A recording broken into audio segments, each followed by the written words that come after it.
I spend all my time criticising the left, because the left are the ones that betrayed me. I pretty much already knew that the right were mental. I've always hated the religious right. I mean, I hate religion, just generally. It's a control mechanism, it's dogma. It's not about belief, or feeling good, or feeling safe and contented.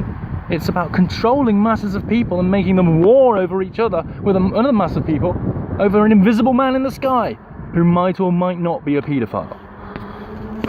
And so I get deeply annoyed when I'm defending someone on the issue of sovereignty and then they quote the Bible to me. Don't quote the Bible to me when you're defending my point. Because people who quote the Bible like it's a historical fact or like it's a scientific textbook have no credibility.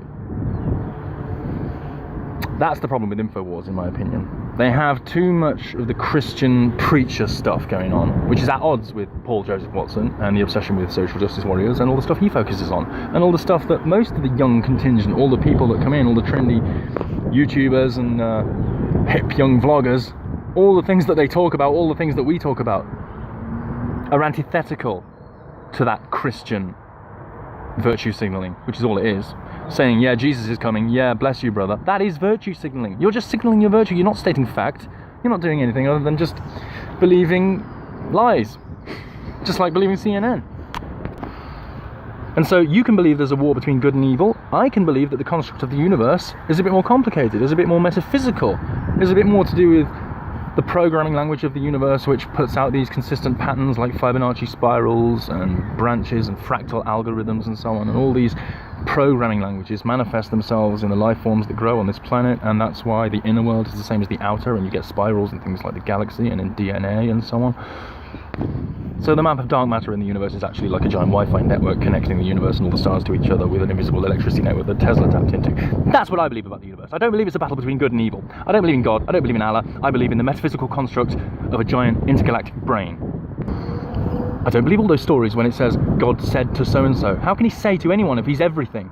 How can God have spoke to Job if he's everything? Everything spoke to himself. Brilliant. Yeah, you've got that sorted, haven't you? Christianity, Islam particularly, Judaism, all religions are just crap. They're all just complete rubbish. They're all based on the same story. They're all parables trying to teach ideals and lessons, and they're metaphors. They're not life guides. So, the universe is a giant brain intergalactically thinking us into existence. Every one of the planets and stars is linked like neurons are linked in the brain by electrical signals, and that's what Tesla was able to tap into. We've interpreted it as dark matter, a connected link, a connected network in the universe. Isn't that more realistic than this kind of definition of good versus evil, which is entirely subjective anyway? I mean, if you do the right thing to someone who's going to make a lot of profit from that, does that mean you've done good? Because you've made a lot of profit for that company, and maybe with that money they do some good. So overall you have done good, but you actually got someone killed to make all that money for the company. So did you do good when it's do no harm and thou shalt not kill? No, you didn't really do good, did you? Do-gooder? But like I said, it's all subjective. What's harm? Do no harm. If we think we're helping them by putting them in a protective compound for their own security, then we're not putting them in prison and isolating them from the general population. We're merely protecting them. When the apocalypse comes, there's nowhere safer than the gulags, there's nowhere safer than the prisons, because they are maximum security compounds. So when everything happens outside, the few that will be in prison, the Mike Cernoviches, the Alex Joneses, the Milos, and all the rest of us, because the left have now woken up, like George Soros said, and we're going to be the ones targeted in the next regime. That's why I don't even think I'm going to be here doing this. But that's a different story.